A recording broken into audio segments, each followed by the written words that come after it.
Okay, for those joining the live stream, this is our 100th internal product design review meeting that we have live streamed. This one happens to be about geometry and adding geometric proving capabilities to Wolfram Language. So let's start off understanding what we're talking about here. So this is a so here you have a pure angle construct. Oh no, you've still got this counterclockwise angle, clockwise angle stuff. So this is saying there is a triangle ABC. Notice the label is previous angle discussion. Oh, so this is the previous version. Okay, fine. Which has lots of different kinds of angles. So this is just saying there is a triangle, there is a polygon,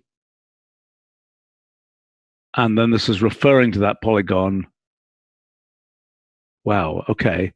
I didn't know we could do this with a kind of a dummy variable here, P1, that's not declared, because the things that are declared there are all points, right?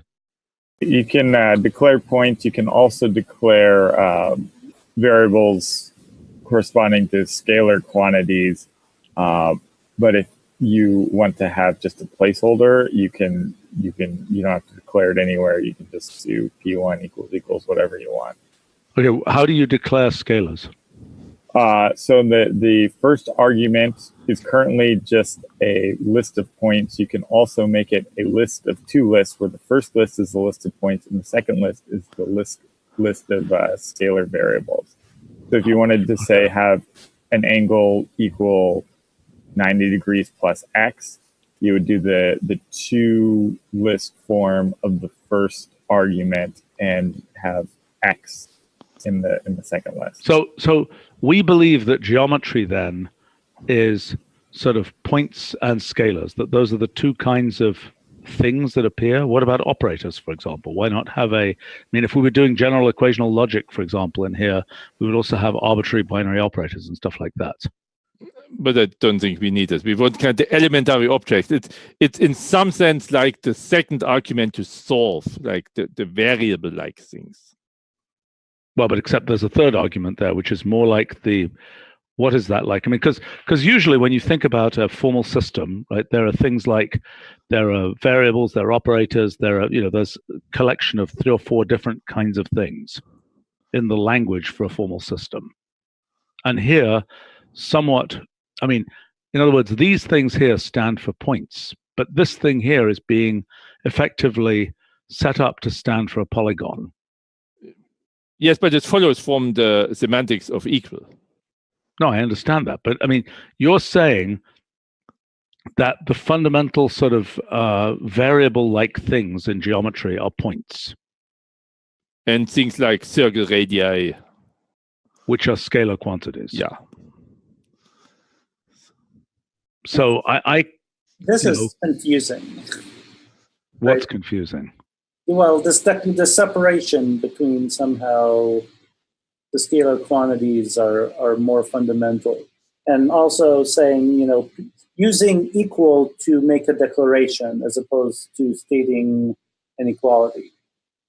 But there's no difference. There's no difference. This is just stating the equality, that P1, whatever it might be, is equivalent to No, it's stating that P1 is that polygon. No, no. Let me finish, Michael. Because then you're referencing it inside interior polygon angle. So you're saying P1 is that polygon. Yeah, but that's the same way that you're referencing A inside or G inside here. It's no more saying it is.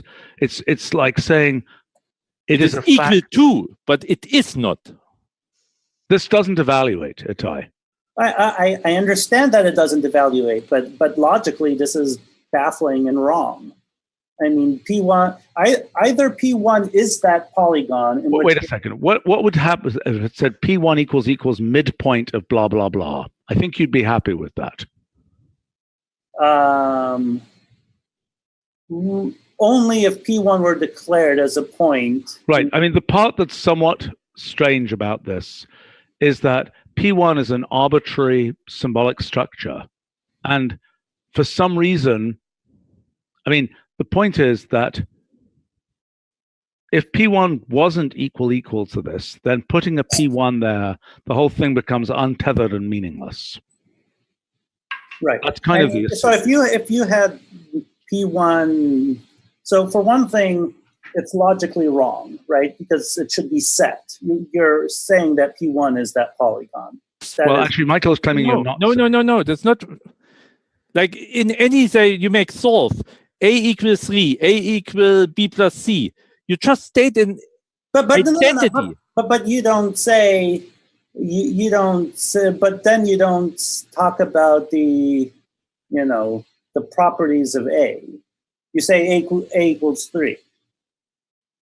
And then I either say 3 is a prime or say A is a prime, and both are equivalent statements. Let's keep going for a minute. I think we need to come back to this question about declaration of the kind of the primitive objects here, which are sort of implicitly being assumed to be points. I think it's really weird that this thing is hanging out like that. But let's keep going because we've got. I find it very natural. Okay, well let's keep going here. 2 fundamental ways of thinking about angles. Okay, so the main topic we're going to be discussing today is defining angles, and one of our goals is to reduce the absurd number of different kinds of angles that we're talking about here. So do we have bottom line, okay, so we have a proposal down here. Let's take a look at that before we, okay, fine. I think this is going to be, I'm optimistic about this, but let's take a look at what we said previously about thinking about angles. Angle as shape, angle as rotation.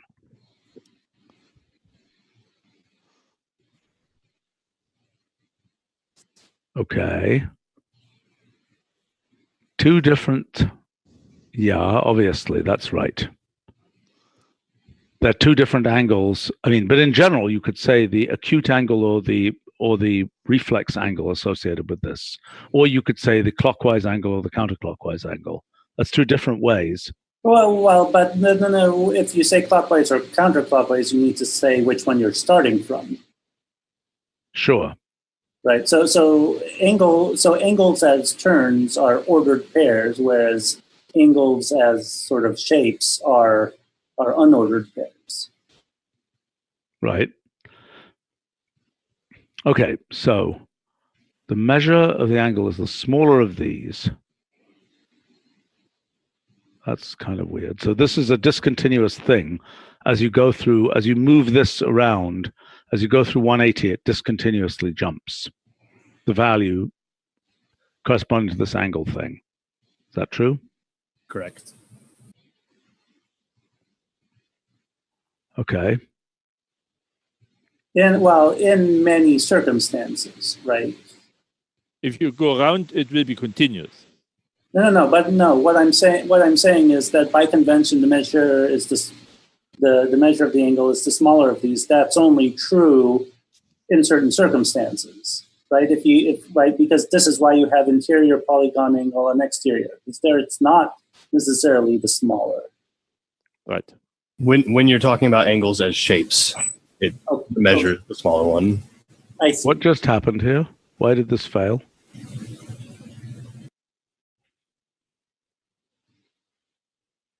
If I say geometric scene here of this, that's going to do nothing. Okay, so if I say your kernel crash. Yeah, you have enough one, your kernel is no longer operational. Well, so let's try this one again. Is this just going to crash? But it's enough 2, so you have nothing defined. You have to run code on the package again.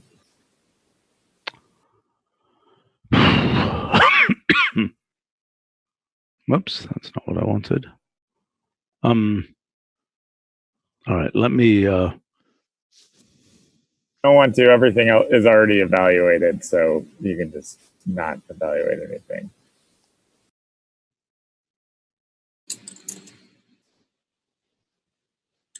All right.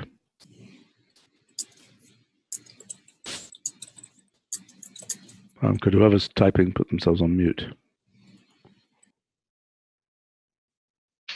Okay, what's this doing? It just crashed. First, yeah. So do you think it's going to work for 90 degrees?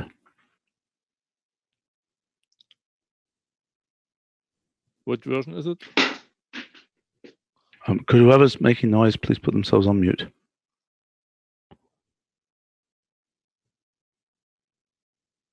This is 11.3.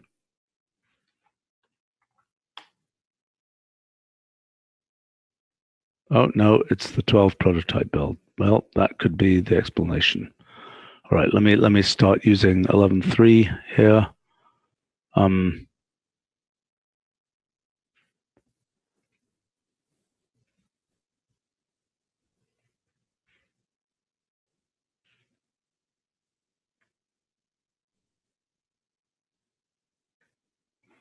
All right, let me run this code in 11.3. So let's check that this works. Suddenly it's taking its time. Oh, there we go, that worked. Okay, so now here, let's try changing that to 60 degrees. Oh, beautiful. I'm a little confused. Oh, I see, I get it. So for example, if I were to add to this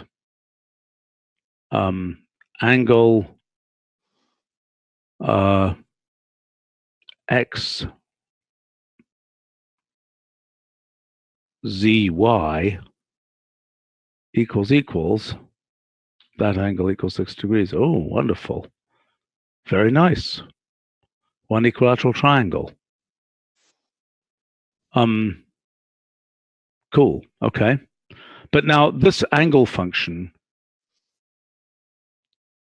right now that's not evaluating in any way. Whereas, for example, the function vector angle does evaluate, right? Correct. Angle does not evaluate. Okay. So it's a little weird that as a measure, one might expect it to evaluate. So we probably need a name that does not indicate that it is like the evaluating. We also need to distinguish it in some way from. I think the opposite. I think we just will implement it to evaluate in the future. No, but that's not going to work. Implement angle to evaluate? No. Yeah, what does it even mean? I mean, so wait a second. Well, so Louis, we have just to make sure. You cannot write line AB equals 3 centimeter. That makes no sense. You would have to say arc length of line. Do we want to be able to say angle equals 60 degree, or do we want angle measure of angle to say 60 degree? Is the first question. let's keep going. I don't know the answer to that. Okay. Okay. So, okay, fine. So that's the question. I don't really understand. I mean, it's something. Okay, you're going to have a better proposal than this. Okay, fine. Angle addition postulate.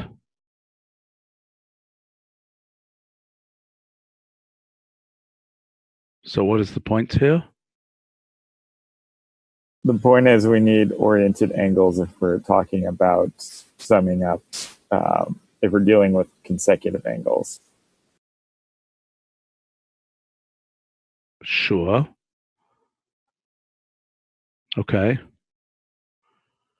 Okay, polygon angles.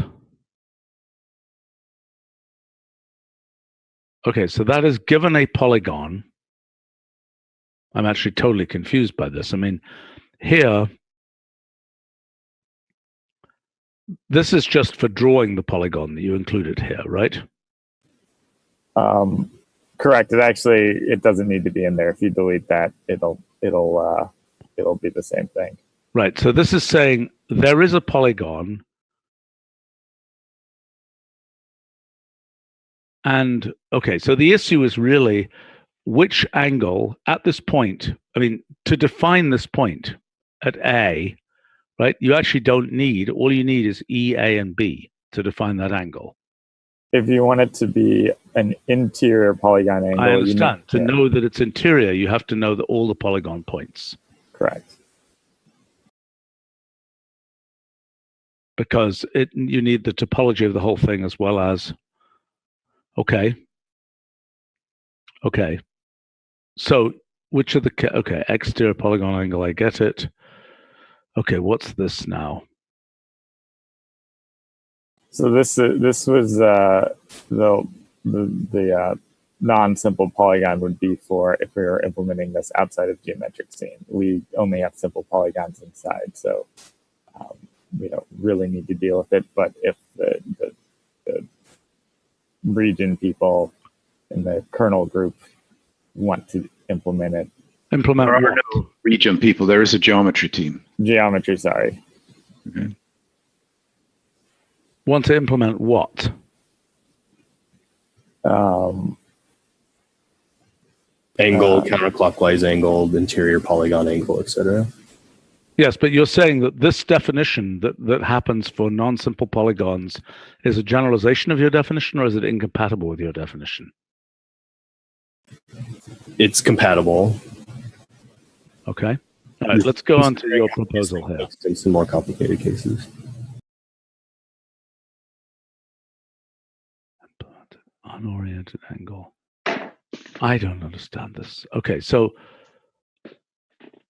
could whoever's moving around please put themselves on mute?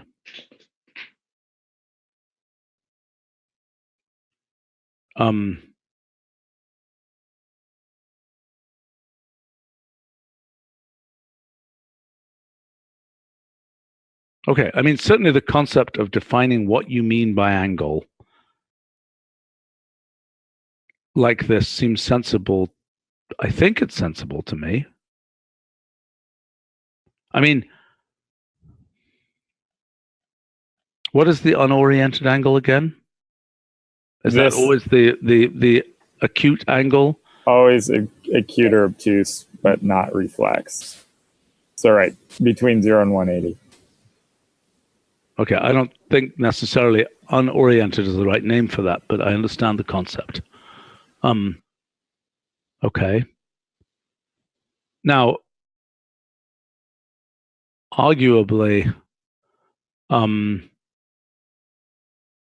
clockwise versus counterclockwise is, I mean, how could it not be the angle from A to C? And could it be? Right. It's always from A to C. Which direction do you take? Do you go clockwise from A to C, or do you go counterclockwise from A to C?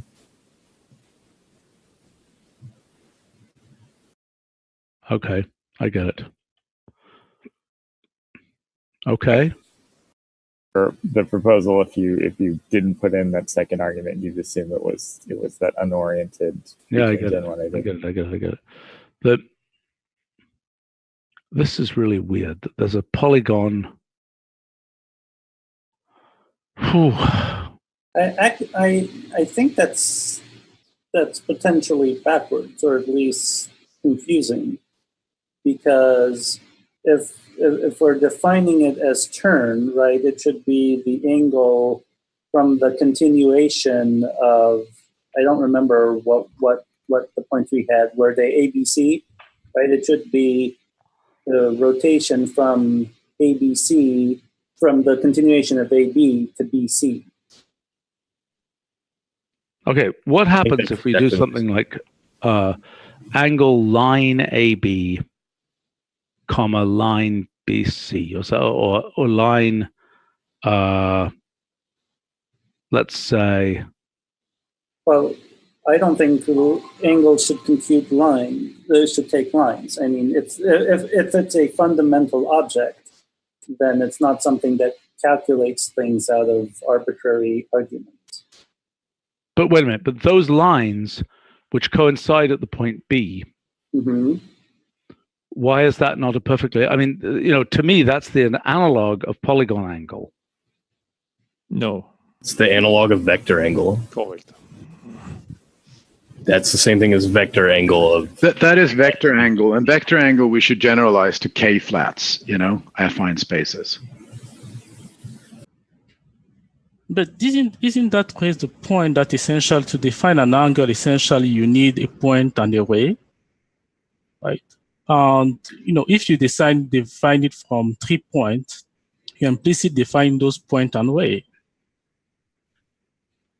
Right? The same if you have a cone, right? You have the apex point and then you define it, and the same for solid angle.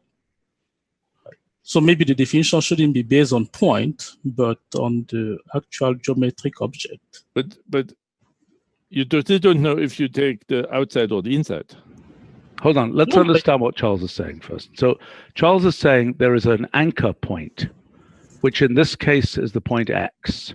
In this case is the point B, right?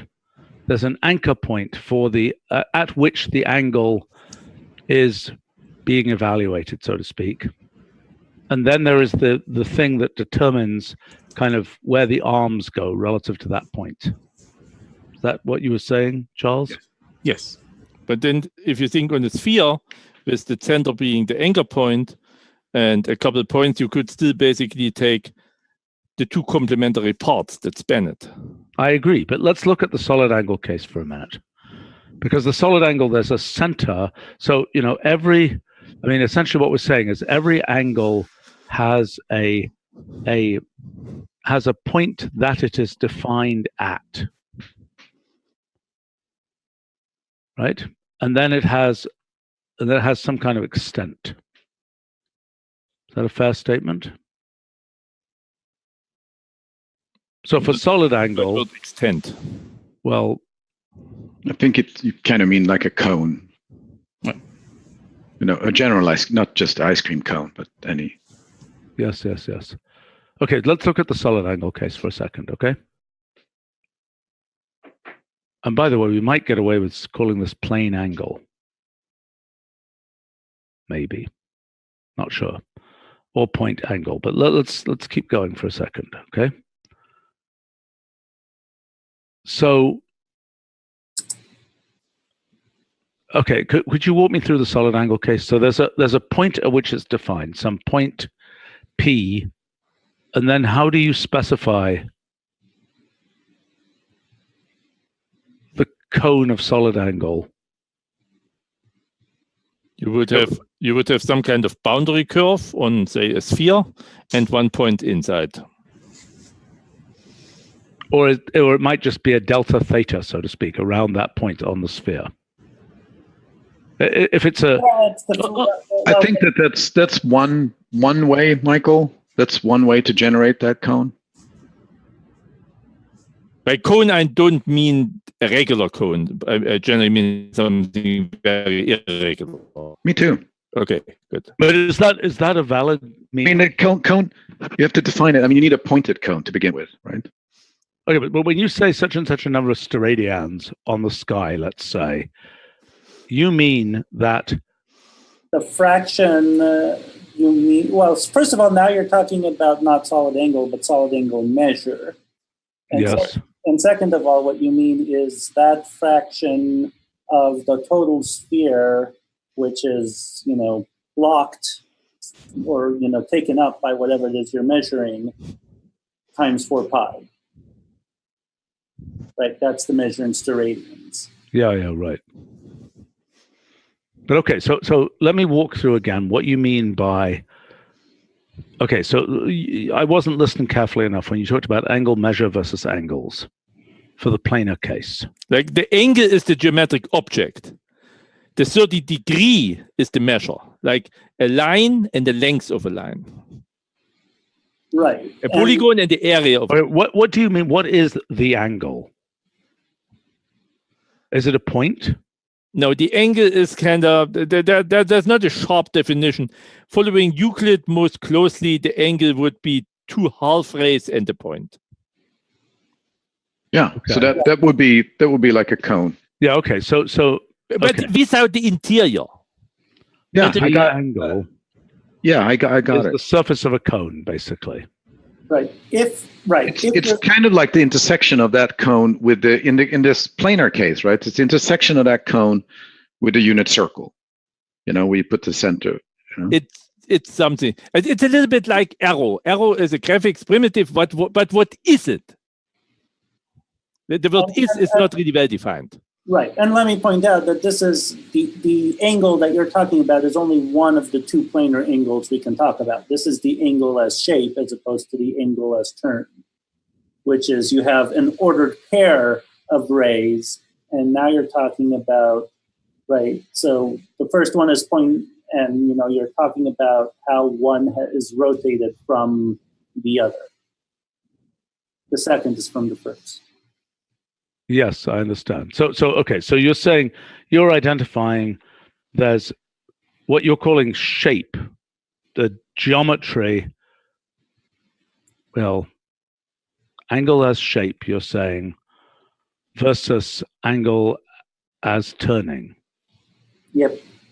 And we want both. Like we want angle as shape. For instance, we want to indicate the angle inside a polygon and denote it. And we want angle as a turning by, for instance, having a line and carrying out the rotation transform on this line. So let's write down those cases, okay? Let's write down what we mean by that. So angle as shape, give me an example of that. So you say integrate what? No, I mean, the angle as shape is like disk. I mean, do you integrate disk? What do you mean it's like disk? It's a Oh, you mean like the disk, like the incomplete disk? Well, no, I just picked the disk as an arbitrary geometric, primitive in 2 dimensions. Yeah, but I mean, it does in fact support things like this, and we should figure out how we're compatible with things like this. There are those who believe we should actually not be compatible, right? Because this assumes a hard-coded, horizontal right-pointing. Oh, you're right. Yeah. And again, this is the angle measure, not the angle. Well, no, I mean, yes, but it's right. It's picking out a sector, right? So if you want the big one, right, now you need, right, 330 to like 290 or something, right? Okay, but Michael is saying that in our untethered geometry, so to speak, we don't want to have this relative 30 degrees from the coordinate axis or anything like that. But as shape, don't you mean the circle rather than the disk? I mean, no, I really rays. No, I mean, I think after much discussion, I think we all agree that it's the rays. It's the point and the two. Right. So you really mean the cone then, or the boundary of the cone? Boundary of the cone. I really think the nearest equivalent is arrow. Arrow on its own makes no sense. You need something to attach the arrow to. Yet it is a graphics primitive. And similar, I feel like, is angle. You need arrow is a graphics primitive? No. Yes. Sure it is. Error. Arrow. Oh. Right. So arrow has to have 2 points. Right, but arrow is just line with a funny ending. Yes. Right, it can be a multi-point, multi-arrow, right? What the heck? And it is a strange primitive in the sense that there are no qualitative features that you can ask for it. What happened? I don't think you can use point. It has to just be the vectors. You need to give explicit coordinate, not point. I think this should be allowed. I don't think it should turn pink. Oh, could we allow it, Charles? Is that for you or is that for Brett? We can do both. We can do the typesetting. We can discuss that. Yeah, okay. All right, anyway, that's a minor point. Okay, so I'm still pretty confused here. So what you are proposing, let's try to walk through what's being proposed here, okay? So in the end, you are proposing that we have something, I mean, so we've already got, wait a minute, existing functions, right? We've already got vector angle, which evaluates based on two, this is the angle between, so no, it's the vector angle measure. Yeah, vector angle is really the measure. Angle between those vectors being arbitrary vectors in ND, right? So you have a right? I mean, right, basically by the law of the cosines, right? Because Yes. we're assuming what we have a metric running around, so we can dot vectors. Yep. Okay. So now you are proposing that there's some kind of, planar angle or something, and there's some polygon angle. Polygon angle takes a polygon together with one of the points of the polygon. Now, are these functions supposed to evaluate if this polygon was a concrete polygon with numerical values? No. Should this evaluate? No. Any more than line should evaluate. They represent the angle measure. Why shouldn't they evaluate? Well, I don't think they represent the angle measure. I think they represent the angle. We're using it to represent the angle measure. We say polygon angle equals 30 degrees. I personally think this should work. It's a nice convenience, but it's a short form for a more elaborate version. Okay. Well, let's understand what. Well, maybe we should think of it the other way around. What should be easy is the angle measure, and if you want that other abstract object, maybe it should be called something else, like angle object or something. Yeah. Okay. So, but let's understand. I mean, yes, right. But Roger, it's one way. You can get the measure from the object, but you can't get the object from the measure. Yeah, but okay. So we gonna introduce angles for these piecewise linear objects in the other bigger geometry world, and they need to evaluate. Yes. But so, okay, what evaluating things do we need? So we have this thing that takes vectors v1, v2, right? And now it would also be useful. And that one will, and I'll sort this out shortly, that one should generalize to any linear spaces or affine spaces. Okay, fine. So equally well, But so then there's the notion of what one might call a point angle, or angle between points. Subtended angle. Is that a reasonable word? I mean, subtended. I think it's typically in literature only used for solid angles, but it's a technically correct term. Well, is there a better name for it? But what I mean by that is those are 3 points, right? It's the angle defined, and that's where you'd have to give the whole sort of story of is it the clockwise angle, et cetera, right? But it's the angle defined by those 3 points, as opposed to an angle defined by 2 vectors. Right. I mean, I think people might use the term proper angle for the thing that's neither clockwise nor counterclockwise. Okay.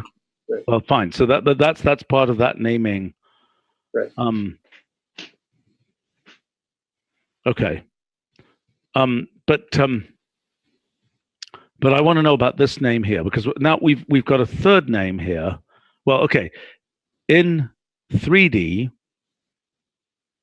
does that mean anything, or is that hopelessly not meaningful in 3D? If you only have 3 points, it's very well. Maybe the clockwise and proper angle. The proper angle makes sense. Because you could, right, 3 points lie in a plane, and so you certainly can talk about the proper angle.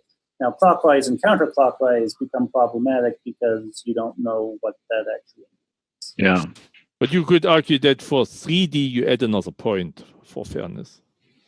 I mean, you have to add a normal or a way of looking at the plane. Right. Okay, which is similar to what you'd have to do with a polygon.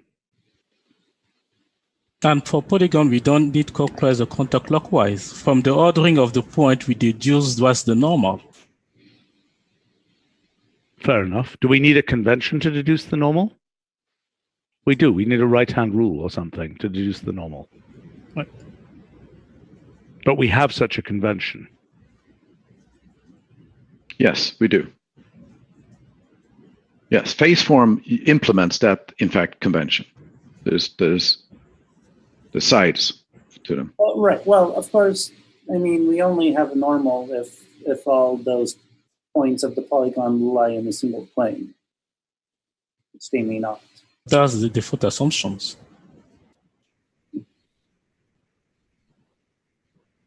I mean, it's rather weird that we have to, in the symbolic case, repeating the name of the, I mean, really what we would do, if we were doing this, okay, if we were doing this purely, numerically, so to speak, we would probably give the index in the polygon here, wouldn't we? Yes.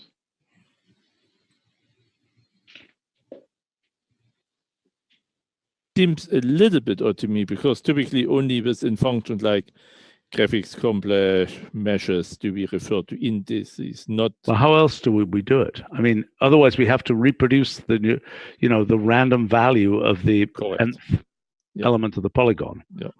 That's not Alternatively, well, the other possibility would be, the other obvious possibility, which I'm not necessarily recommending, is that it is always, let's say, the first point in the polygon, which is the one that you are referring to. And then you need to operate with rotate right and left all the time on things. Yeah, I know. Which seems annoying. Yeah, I don't like this because if you want to specify a bunch of polygon angles, then you can't say P1 equals polygon and then keep repeating that. You have to... I mean, can I ask what's the motivation to actually have a polygon angle? I mean, there is, we can angle from a line, from curve. Are we going to introduce, different head and object for each of the geometric objects? If you have two curves which intersect, you can define an angle from it, which are based on the tangent. Okay, explain, Charles. Are you saying that there's a notion of region angle? Well, at least for me, the angle is, like you said, is that figure that's like define here a shape between, two rays or point, right? So you can apply the same for curve. You can apply the same for line. You can apply the same for polygon. Wait, explain it again. On a curve, what are you talking about for the angle on a curve? So if two curves intersect, yes, essentially you can, if you draw the tangent if you take the tangent at the intersection point for each of the curve, that defines an angle. All right, okay. Well, it defines multiple angles unless your curves are oriented. Okay, generalization of angles. Right, but the point is that there are theorems. Go ahead. Two 1D objects intersect. That defines various angles. The point is that there are various theorems that if you want to generalize them from convex polygons to non-convex polygons, you need to be able to talk about angles not as, you need to be able to define interior and exterior angles, which will be different from just, those 3 points, right? You really need the angle as turn if you still want those theorems to be true. Okay. And so that's why, I'm not, whether this justifies this whole concept is a different question, but that is the reason why the synthetic geometry folks want a polygon angle construct. Is because what? Because if you want to have theorems like the sum of the exterior angles of the polygons is a multiple of 360, then first of all, you need to know what an exterior angle is, and it's not defined by the 3 points. It's defined by the whole shape, and it's defined as a turn. Okay. Exactly. All right, but let's go back to this two 1D objects. Sorry. Yes, this is conceptually the reason, I agree. But narratively, it's also because the name interior angle in a polygon occurs a lot in the high school exercises. So we want to have a literal narrative translation. Fine, but I'm trying to understand. Let's go. We've got several levels of problem here. Okay, so first point is, the claim is given, so in this definition, this will be like angle between, maybe I'm confused here, but help me out. angle between line and line. Is that correct? Is that a meaningful thing? That would be like vector angle. Well, no, because it could be, right, there are two sort of proper angles if they're not oriented. Yeah, okay, fine. Yes, they're two different angles, but fundamentally that's the kind of thing that vector angle is. So that's one type of thing. Another is angle, well, we could say subtended, I'm just writing it out in full, by, and then I would write out a list of points. A, point B, point C, correct?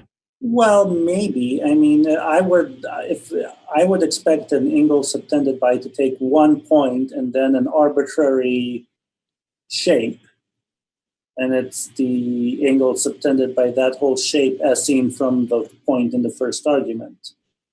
Okay, but walk me through what that would look like. That is the correct definition of the word subtended. Okay, well, so explain this to me. So this is point B, and then how do you represent this shape here? Anything, any valid 2D Region. graphics primitives. So some region thing, right? And it's right. You know what fraction of the unit circle when projected on around B is cut off by this region. Good. That's the angle subtended by that region. Yeah. Okay. Yeah, so this makes sense to me. Yeah. And that generalizes to any dimension angle. Yeah.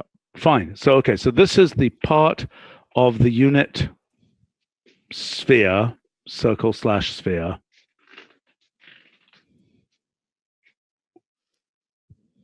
that quotes C's region. I would say is blocked by region as seen from B. Okay. Okay. Which, by the way, is the technical definition that defines the sides of traffic signs. They must subtend certain solid angles to be acceptable. That's why they come in different sizes depending how high they are, how far they're on the left. That's interesting. Okay. Okay. So, and then there's the measure of that. Okay, so this is a very weird notion of angle. I mean, it's some, gosh, what would you really call this? I mean, subtended is the right term there, but what's the real term? I mean, this is hardly, when people say angle. Spanned, it's a simpler one. But the word angle usually means an angle measure. I disagree. Well, I think that what it is when people say angle, they're conflating two different ideas. Yeah. And they're right, okay, but so this idea, the part of the unit circle that's yeah, I mean from a given point.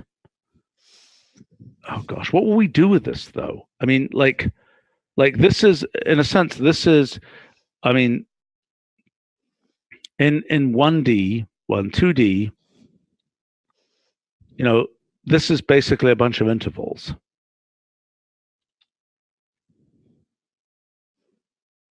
Yeah, correct. In theta space. Yep.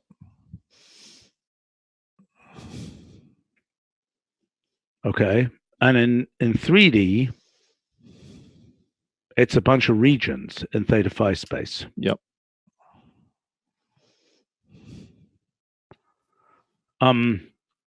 What is this in the geo world? What's the analogous thing in the geo world to this? So is this like geo area? I don't think it is quite. No. No. It's given a point, it's the bearings. In which direction do you still see Italy or something from a given point? A fairly bizarre concept. I mean, it's the collection of rays that take you, which paths lead to Rome, so to speak? No, not Rome, because it needs to be an extended region. Isn't that correct? Which paths lead to? Yes. It's the fraction of the rays, it's the fraction of the geodesics from U that lead to wherever. Well, by fraction, we don't actually mean the fraction. We mean it's the bundle of geodesics. It's the directions of the geodesics, the bearings of the geodesics, right? The set of. Yes, the set of bearings of geodesics. Okay, let's go back here. All right, so that is the notion. Boy, that's a notion which wasn't even discussed over here, isn't that right? Because we typically don't need it, like in a normal high school exercise, this kind of angle doesn't matter. Okay. But this kind of angle, defined by 3 points, is used all the time. Correct. And what that means is, in a way, that's a special case of what we just talked about, right? Because that point there, B, is the point that you had separated out. Yeah, same B. Right, unless you're talking about a clockwise or counterclockwise angle, in which case it means something completely different. Sure. We kind of miss at least one representative of the region to basically have a real equivalent. Why? The region is just those two rays in the directions of A and C. No, it's more than two. It's kind of a third one which tells us inside or outside. No. It's the right. I think it's probably in all cases the angle subtended by. So angle ABC would be the angle subtended by the line AC as seen from B. You might want the other side. Well, but if we're talking about proper angle, then we always mean that. That's correct, yes.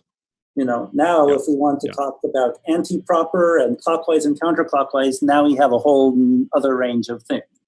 Okay, so let's zoom out again. We're trying to, so in kind of the high school geometry case,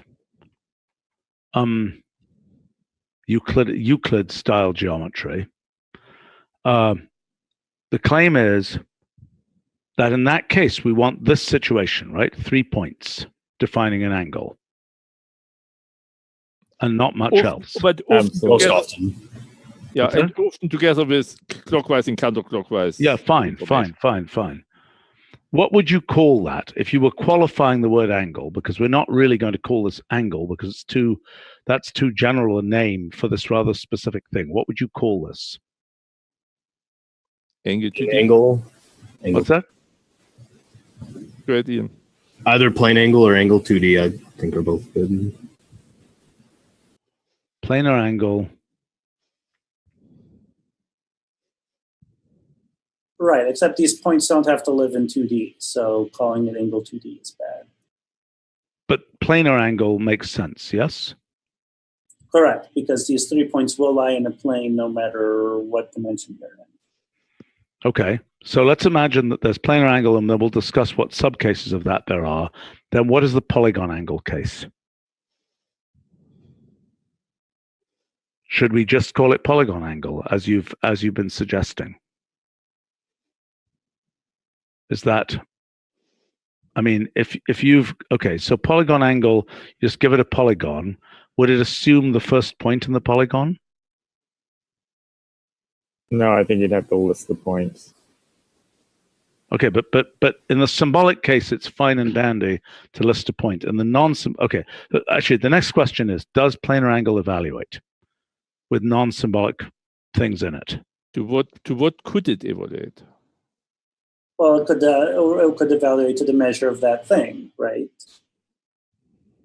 So, if we're thinking of these as measures, as has been suggested by at least some people, then that would be what it evaluates. Right. It either evaluates, or you can't say blah, blah, blah equals 30 degrees. You can't have it both ways, I think. Yeah, I mean, kind of by natural extension of meaning, you can. Okay. Well, but what will be wrong with it for the purposes of symbolic geometry? Okay, first question is, vector angle does evaluate. If I just say vector angle of V1, V2, it's not going to evaluate.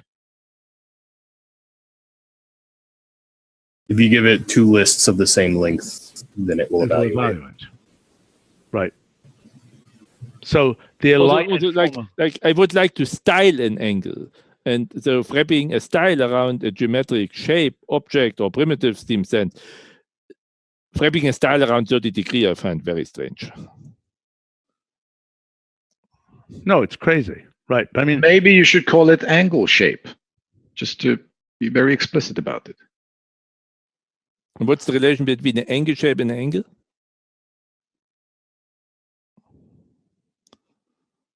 Angle would be the measure of the angle shape. So this particular thing of a list of three, I mean, so these points, if they were given explicit coordinates, then it can evaluate, or in the elided form, if it's given, something like this, it can evaluate. But just like vector angle, it doesn't evaluate if it's given symbolic inputs. Yeah, but it sort of has to mean the same thing, right? Because if you're going to reason about it, it has to mean the same thing. Because if you substitute concrete things, it should just be true, right? Well, yeah, right. But that's exactly what geometric scene, when you do an instance of a geometric scene, it's saying the point A is the actual values, blah, blah, blah. So I think it will. So that equal sign there, will evaluate to true. If I filled in the correct values for the points A, B, and C as coordinates, this would compute a value which would turn out to be 30 degrees. Probably not, because the unit, right? The other one probably return in radian. That one is in degree. That one is in radians. Degree. 30 degree is in radians. But equal will not figure it out. No, the degree sign is just a factor. Right, but equal will not figure it out. You will not evaluate. No, it will figure it out in this case. Yes, right, because the degree the 30 degree will actually evaluate to radians. So we are going to return the unit. No, this case. It's not a unit. Okay. Degree is not a unit there. There is the case pi over 2 equals something where I can say control equal 90 degrees.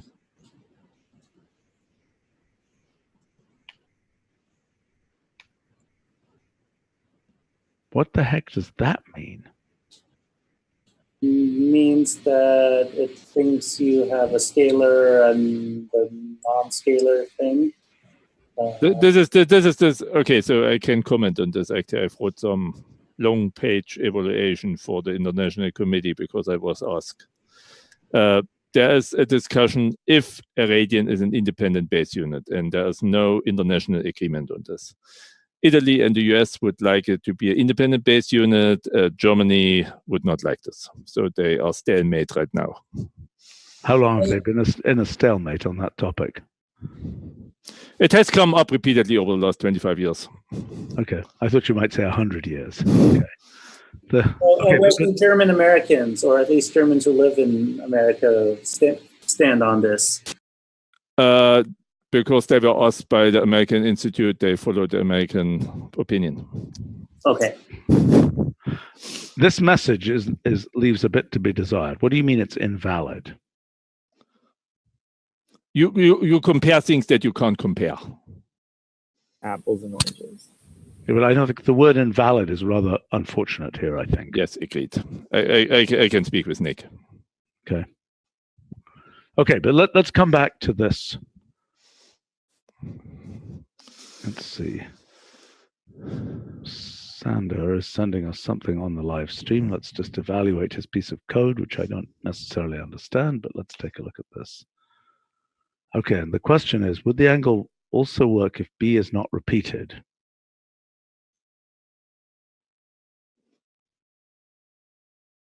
A, B, C, D. No. What do you mean if B is not? I mean, so here, I think that must be with angle between also work if B is not repeated. Oh, I see this case here. I think that's, I mean, vector angle has a meaning there because it is the displacement vectors, right? Essentially the rays, if I'm not mistaken. Yes. Okay, let's loop back to this here. Okay, so hypothesis. We can have a thing called planar angle. It evaluates if given explicit inputs. It remains unevaluated if it is symbolic. It represents it evaluates to the angle measure of that planar angle relative to 3 points. It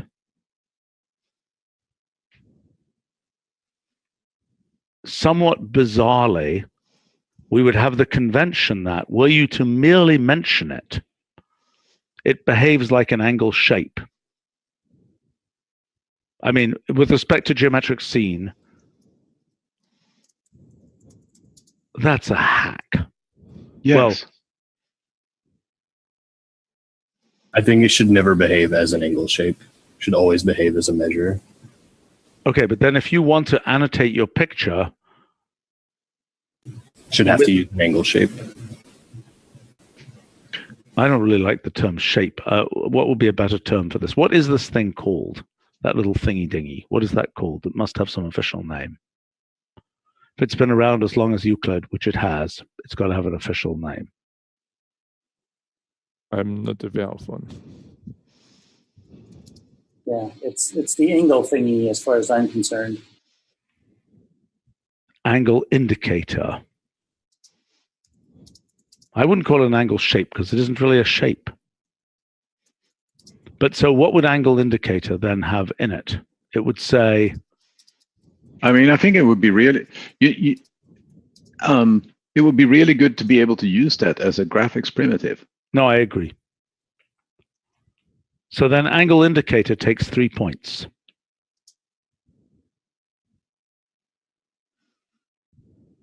Right? And it is, by convention... Oh, you know what? It's going to be problematic as a graphics primitive because the sizing of it is all going to be relative. Exactly. It will be a full repeat of arrowheads and everything to give meaning to it. Mm. Well, that's life. I mean, it's complicated. World's complicated. But I don't think that's a bad thing necessarily. I think it's a useful... It's going to take a little work to figure it out because it needs to scale for usability. I get it. But I think this naturally would be the most natural meaning of angle indicator would be the angle subtended going from, or am I confused? Going from C, the turn angle from A to C.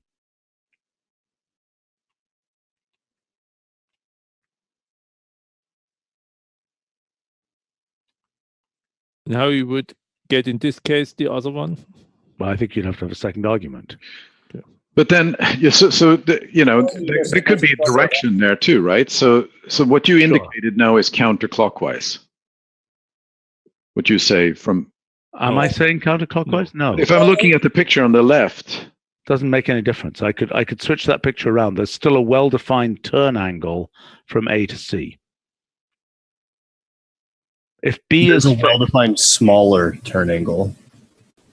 You said A to C, but your mouse indicated C to A. Well, fine. That's because this picture... Look, if it's from A to C... Oh, boy. I see. You're saying you could go either way. Yeah. And you usually draw a little arrow on it. No, I don't think so. You see much more pictures without arrow.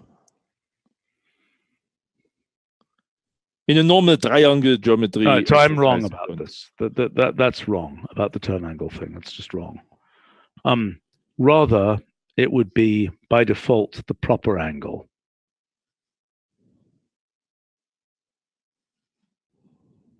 Right.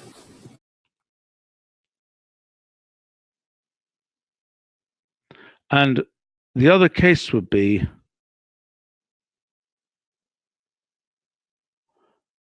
let's see, the other case would be the clockwise angle and the counterclockwise angle. Those are the cases, is that right? And what about interior and exterior angles? Well, that's not defined here. Does that make sense for 3 points? No, but there are angle indicators for interior angle. So well, for the polygon case. Yeah, this angle indicator only encompasses the 3 points. Well, so most likely what we would end up wanting to do there is some kind of polygon arrow.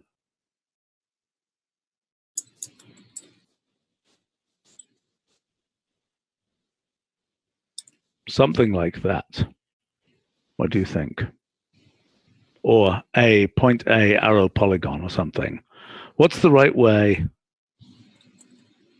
See what's nasty here? Because then, if we could get this to work, okay, possible idea, that the full version of this, or a version of this, is this. And that this then generalizes to the more complicated. Okay, so let's imagine it was this. Then that's the angle indicator. Then planar angle works the same way.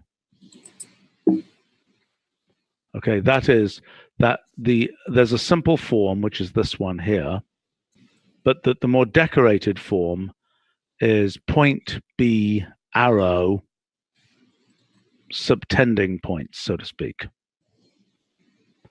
And that one could imagine generalizing to point B arrow region. So I could imagine something which says subtended. But that's not what you mean in the polygon case.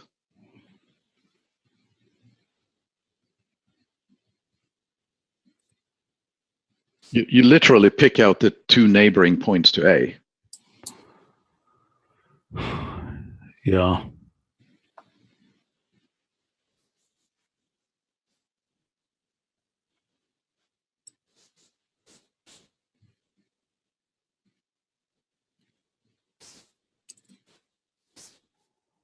Okay. Okay. So help me out understanding the generalization of that.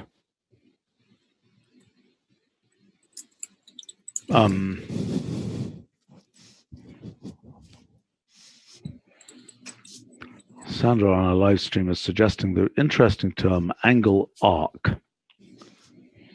That's a pretty good name, actually. That's better than shape or indicator. Oh, yes. Well, I see. That would be the alternative to angle indicator.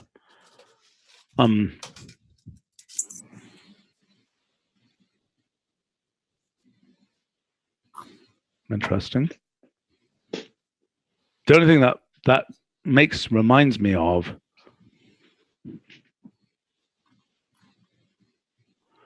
I still think angle indicator might be preferable because I think that there might be things that aren't necessarily arcs. I was just say I like it, but it only applies to 2D. Fine, but okay, but now we're addressing this issue about the polygon case, right?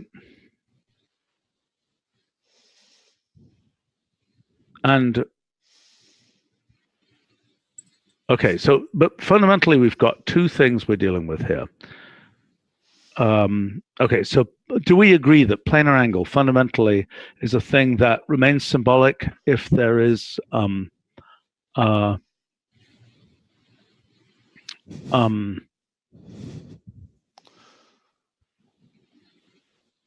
see what I'm saying? That It's merely given symbols, it remains unevaluated, but if it's given numeric vectors, it would return. Sure. But now notice that within your geometric scene setup, you probably need to be able to handle vector angle as well.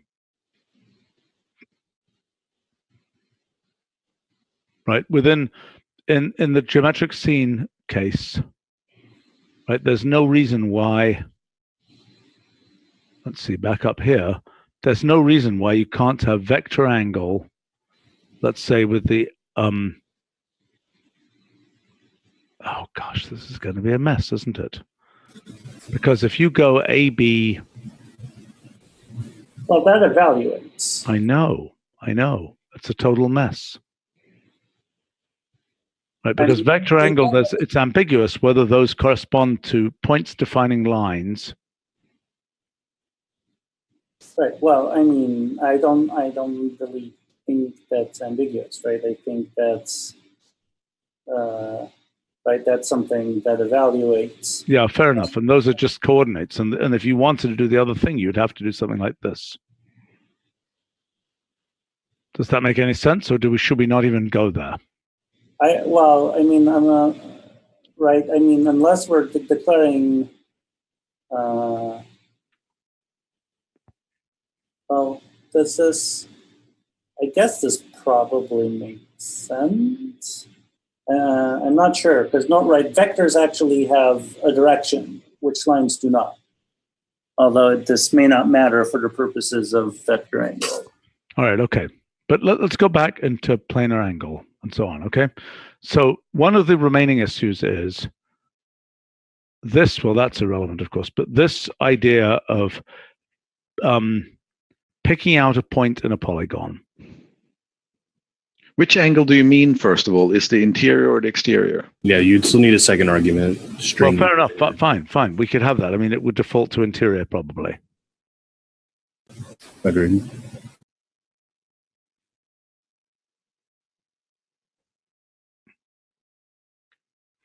Is the notion of a polygon angle different from a generic planar angle?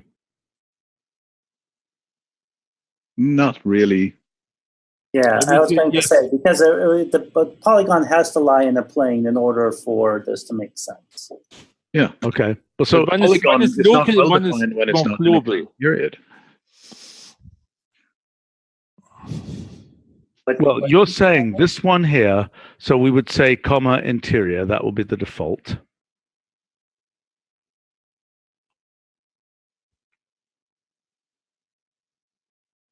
But how do you now know this is not the subtended version?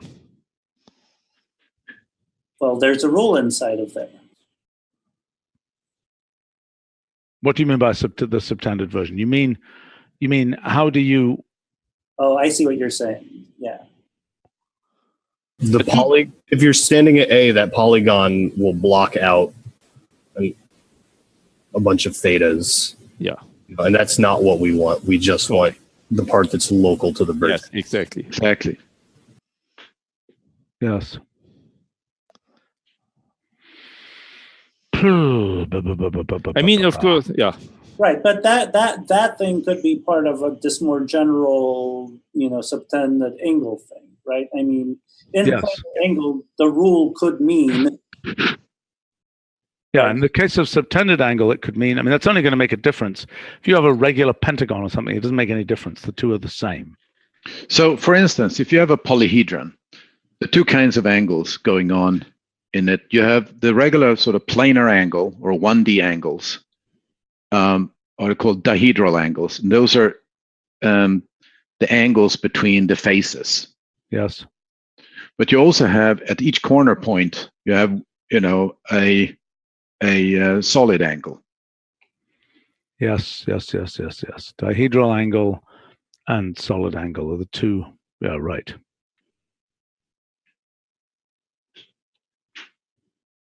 So how would we deal with? Okay, so let's take a look at a point of a polyhedron. Okay, so let's imagine we've got subtended angle. Well, okay. So what you're saying, what I would argue is the line is the dihedral angle. I mean, they're planes, and so you could say that it's the angle between the normals, for instance. In which case, no, but the dihedral angle is given a hinge, right, in the polyhedron, if I'm not mistaken.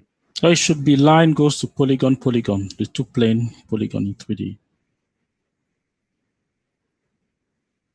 But what if it's the hinge of a polyhedron? Doesn't that have a meaning? Well, I'm sorry, that's actually the wrong thing. It's a different angle that we want. There is an angle which is the hinge angle between two Faces. faces. Hmm? Yeah, right, which might almost be planar angle of that. Isn't the angle between two faces, like, isn't a pair of faces determined by their edge that they share? Sure, but the angle between them is the angle between the normals to those two faces. Yes. So okay, but then you're saying there's a subtended angle, which is for example, the solid angle at a point. Is Yes. that correct? Yes.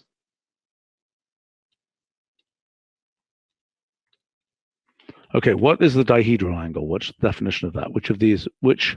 That's the first one. That's what you call hinge angle. Okay.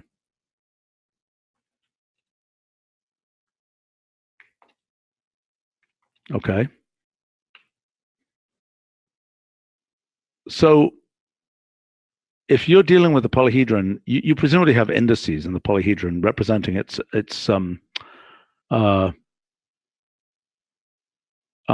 But the most natural argument for this one would be two faces rather than a line and the whole polyhedron. Yes. Okay, fine.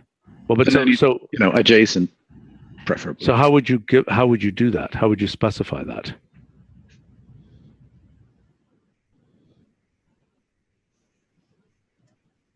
It's like you specify that the line goes to, and then you have the two faces. The same as for the the planar case, the 2D case, where you have a point and then the one dimension up. I see. Okay, fine. Yeah, and that and the polygon. The line is not even needed, or?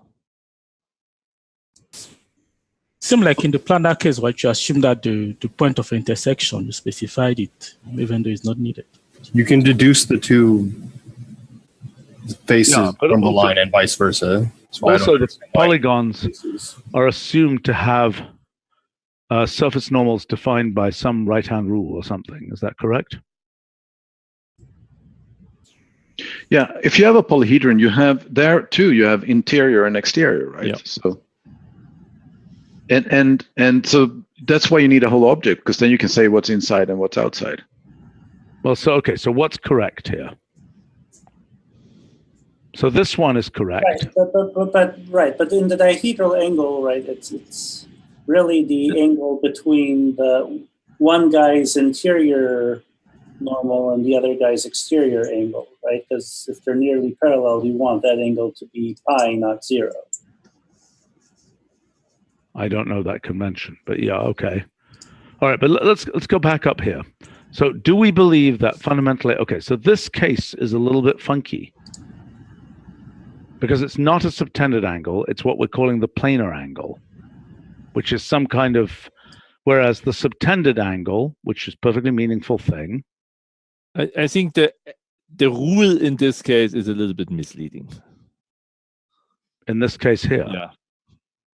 What would you do? Two arguments.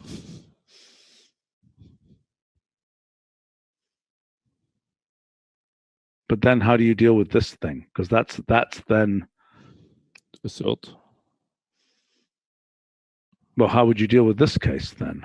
The planar angle. Look, the simplest case of the planar angle. Look, the whole point is the high school case of the planar angle is this.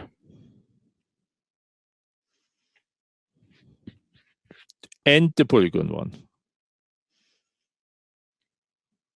I mean, implicitly, this considers two lines, right? One between A and B, one between B and C. Yeah. Yes. It's just sort of, the bare bones information that you need are the actual 3 points. Right. And that doesn't duplicate the B then. Right. So what are you saying here? And also this agrees with the classical notation, angle sign, and then come 3 points. That's true. Well, I think that one can view those as sort of special, special input forms. Yeah, what's the general input form? Usually we kind of build an angle object, right? And then the rest are constructor, which have different input form, from polygon to, 3-point to curve. And then they auto-evaluate to an object, which have a canonical representation for us.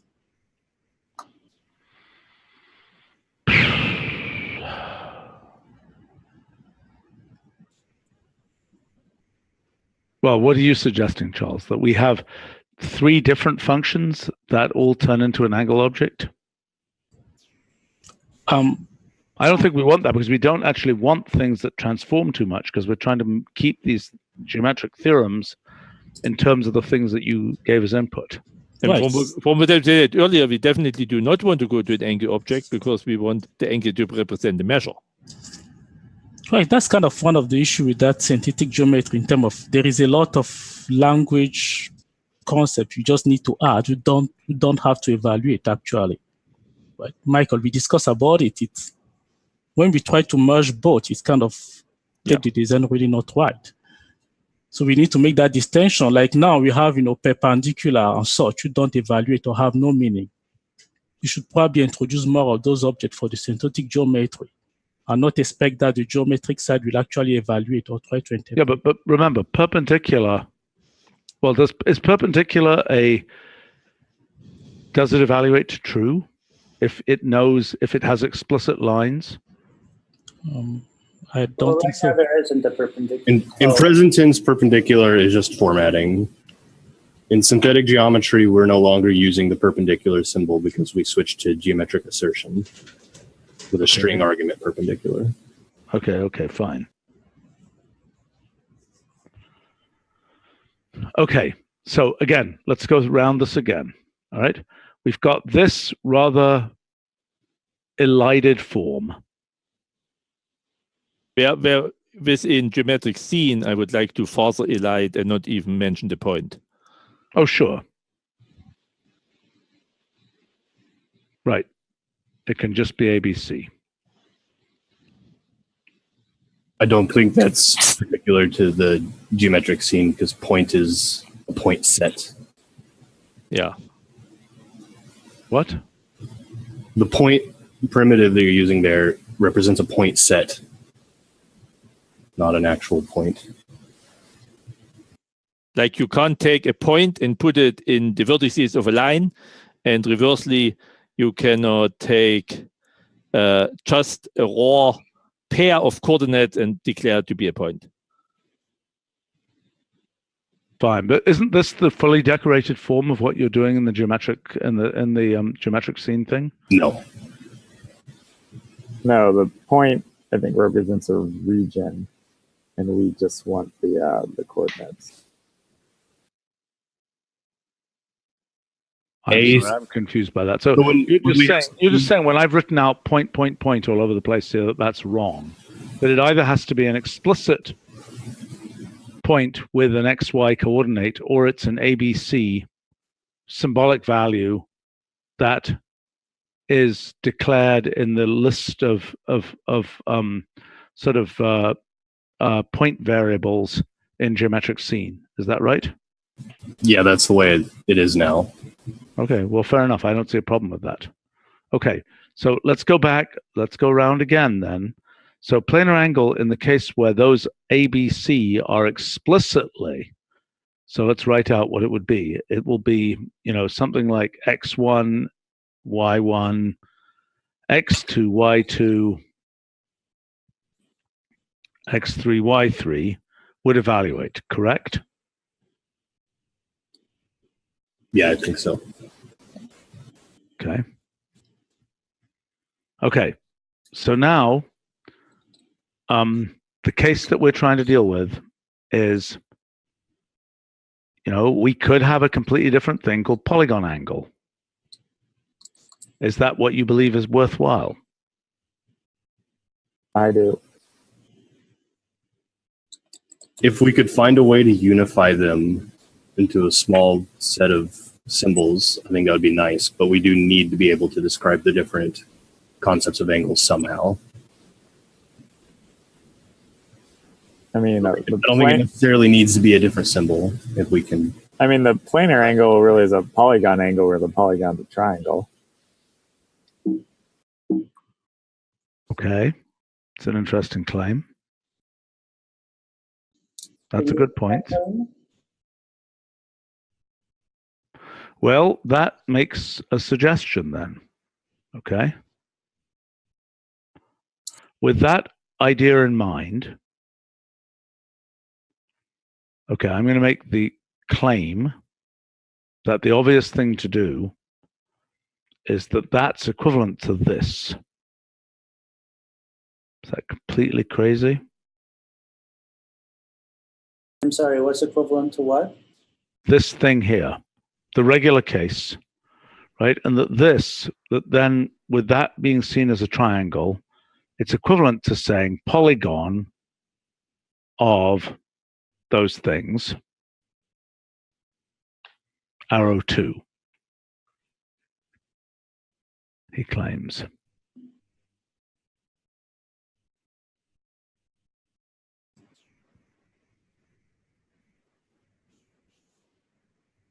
The polygon case, the polygon case is introduced precisely because we don't want the proper angle. We want the interior and exterior. Okay. Forget the word proper angle here.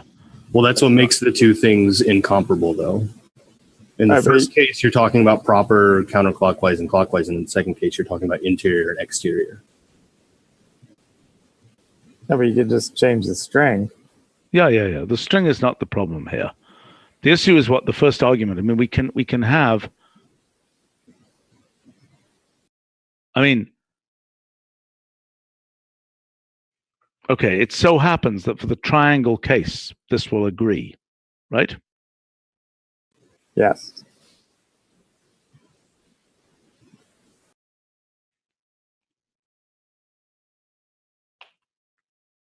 Okay, one of the questions is that 2.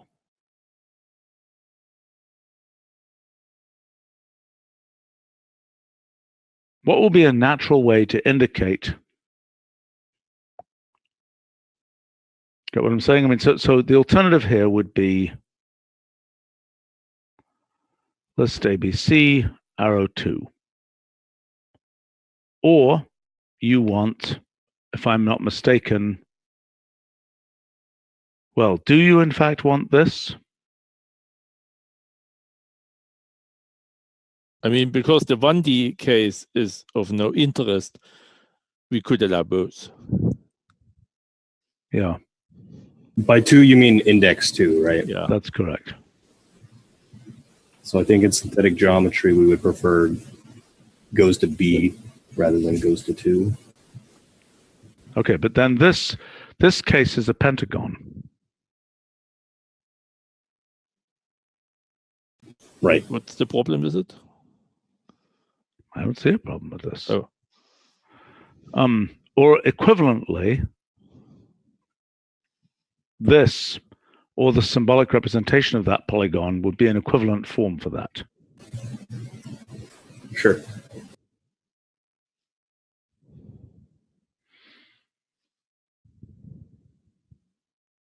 I kind of think this is the wrong way around. I think it should be 2 arrow this thing or B arrow. I think so too, but then modulo the confusion with the subtended, yes, I agree. What do you guys do when you have repeated points, repeated variables? In a polygon? Mm-hmm.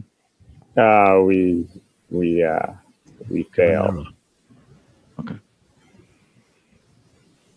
You mean it's a user input or very intentional? Intentional. Right. So inside of geometric scene, it is assumed that all polygons are simple. So if you repeat a point, things don't work.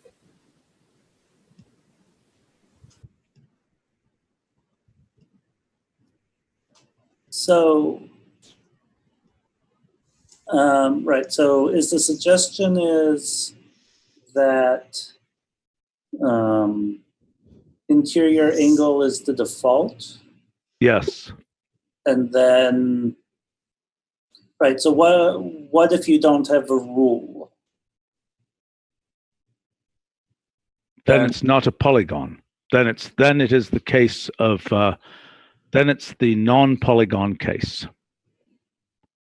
And So, if you give 5 things there and it's the non-polygon case, then it's an error. okay. So precisely, so you can avoid the rule if and only if you have a list of 3 things. Right, but explain to me. Okay, so but in fact we're thinking of switching these around. So this is 2 arrow, B arrow, right? Right. Which also does better in terms of the subtended thing, I think. Well, but the subtended thing is a different thing. Or are you saying for the subtended angle function, which is... Yeah, for the subtended angle function, I'm saying it's better because it's point arrow polygon, which makes a lot more sense to me. Right. We'd still allow, if it's just 3 points, not having the... Oh, yeah. Okay. There's no rule. In the case of 3 points, you don't need the rule. So this is equivalent. That there is equivalent. Now, interior angle, we can certainly allow people to use the term interior angle, but it's rather degenerate in this case. It would be instead proper angle, and so on. Make sense? And even proper angle can be skipped, and it is proper angle by default. Yeah, exactly. Well, I mean, isn't it that interior angle is the default and proper angle is just a synonym? I mean, right? I think so. Interior angle of the triangle. Is it not the case that interior angle of the triangle is equivalent to proper angle? They are Correct. synonyms. That's why this works. So maybe we just don't need proper angle at all. Well, we should Right. support it, I think, for people, because I think it will be clearer to people. Well, I don't know. You tell me. I mean, I think the only difference would be the scene drawer. If you saw interior angle, would draw the polygon. If it just saw proper angle, would not draw the polygon, assuming it's a list of points and not a polygon head. maybe. Yeah. Okay. Are we allowing this list of points to have a polygon head too? Correct. Yes. So if they did a polygon ABC comma proper angle, we'd allow that. Honestly, I don't see the point in having proper angle. Well, okay, fine. Yeah, I mean, the only possible reason I think is if we're 3 naked points to just, allow it to draw, it's just sort of 2 line segments and a little curve, as opposed to a triangle. But maybe it can do that anyway. I don't know if polygon without a rule should work. Yeah, I'm not sure it should work. I don't think it should work.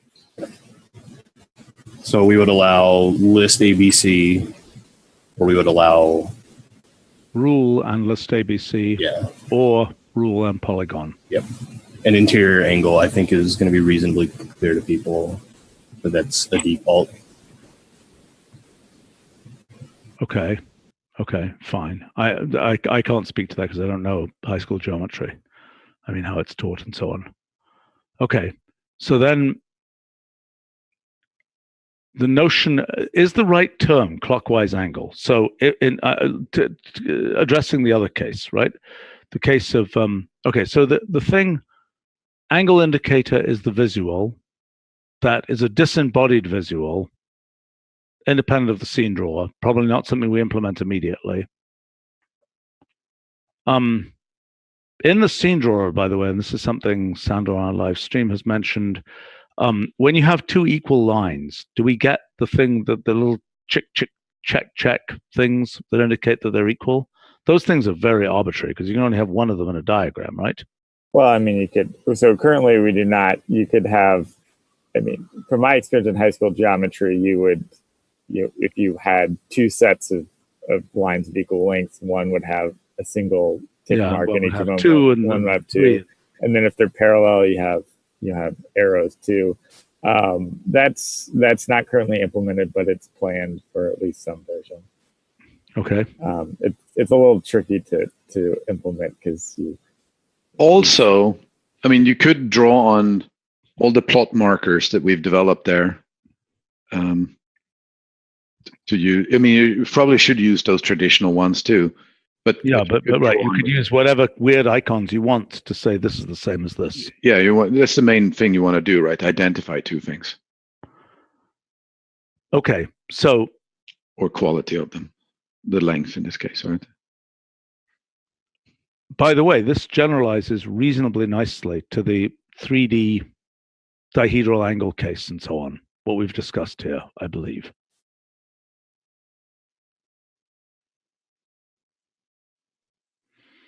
Okay, and subtended angle is then a separate thing which we're not yet implementing, right? Oh, I'm sorry, we're back to clockwise and anti-clockwise angles.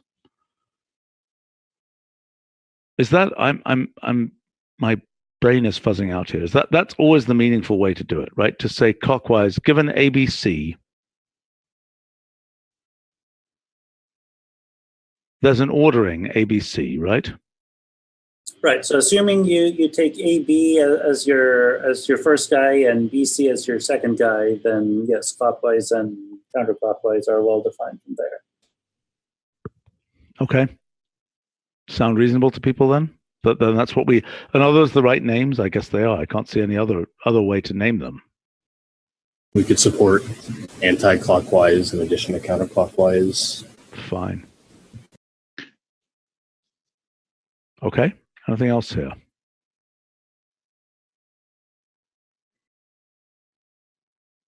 Can you send me the notebook?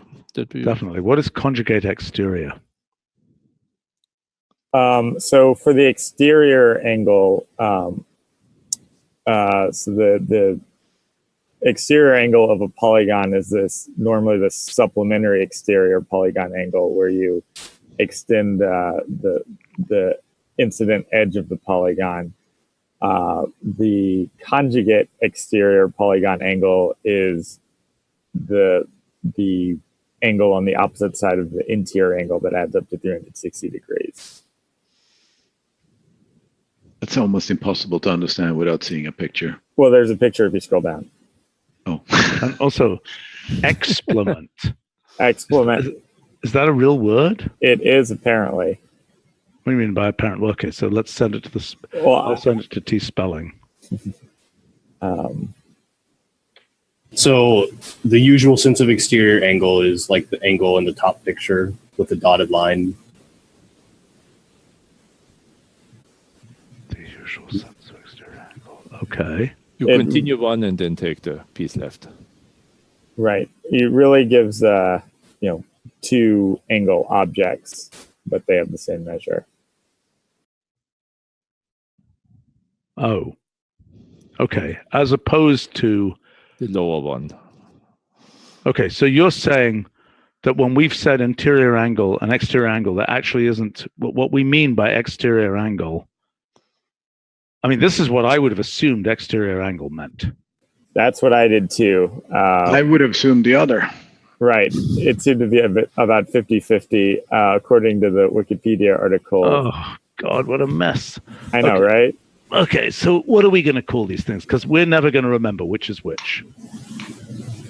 Well, so the top line, I mean, supplementary is pretty well is used pretty widely. So this is the supplementary exterior angle, and as opposed to supplementary angle. Right, supplementary angles add up to 180 degrees, although they don't necessarily have to be adjacent. So we'd say the supplementary exterior angle. Why do you need the word exterior there? I mean, isn't supplementary? So we've got 3 points, ABC. And we're trying to describe we're trying to describe this angle here. Correct. And the other one, oh boy, one is the conjugate of the interior angle. Okay, so one of them is, which is, and the other one is, this is essentially the turn. Yes. Right, which is a supplement of the interior angle.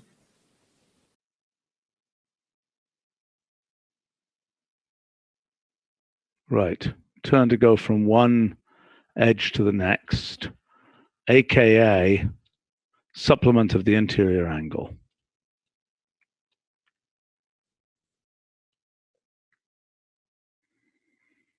Boy, nothing is easy here. Okay. All right. So at least interior angle seems to be well defined. Yes.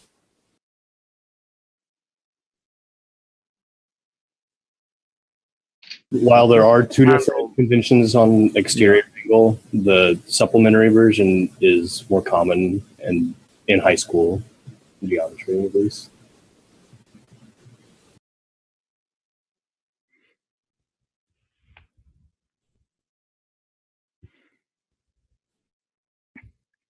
And that supplementary is also a common case in computational geometry. Okay. Well, so we have to call it supplementary exterior angle? I think it deserves to just be called exterior angle. The exterior as I don't. minus I would think it was this one. Here. What would you call this one? Complementary. Great. So we have one called supplementary, one called complementary. Complementary is 90 minus. Yeah. Conjugate. Yeah. I think exterior angle should go with the one that's most likely to be understood by the high school audience. I don't agree. I don't agree because interior angle, I would think this was the exterior angle if I just heard it. But if you make a quick web search, you see that's not what the majority of people think. Okay, but is there a less ambiguous name? Less ambiguous than conjugate? Or No, conjugate. Okay, so we're talking about this one conjugate, but what about this one here? What's the least ambiguous name for that one there? Supplementary exterior angle. Then that's what we should call it. Is there a name for this one that would be? I mean, could we call this one conjugate exterior angle, or is that obscure? That's I think both of those are obscure. What's that? I think both are obscure. I agree. But it's less obscure than exponent exterior angle. Yeah, which we don't even know as a spell check word. But at least this one has web hits, where the other one has no web hits. Well, I mean, could this be called? Okay, another possible name: complete exterior angle. Is that crazy? I would like exterior angle and complete exterior angle. I think that'd be acceptable. Yeah. It's just a question of, are we willing to confuse the high school students? By having the word supplementary there. Yeah. Okay, I don't know, because I don't know high school geometry. I think that suggestion, exterior angle and complete exterior angle, that sounds. You think that's reasonable? I think that's pretty damn reasonable. Yeah, I'd sign off on that. Okay. All right, are we done here? We got some questions from our live stream from Chilling Cat, who first states positive angles are usually counterclockwise. That's true when you're in the... I think that's not relevant to what we're... I think for alternate names for counterclockwise and clockwise, you could also sometimes see positively oriented and negatively oriented. Right, but the angle, the point is not the value of the angle. The problem is how you get from the sequence of points ABC to an angle. Right. And I think that clockwise and counterclockwise seem less obscure. Right. And Chilling Cat also asks about what about angles in non-orientable objects.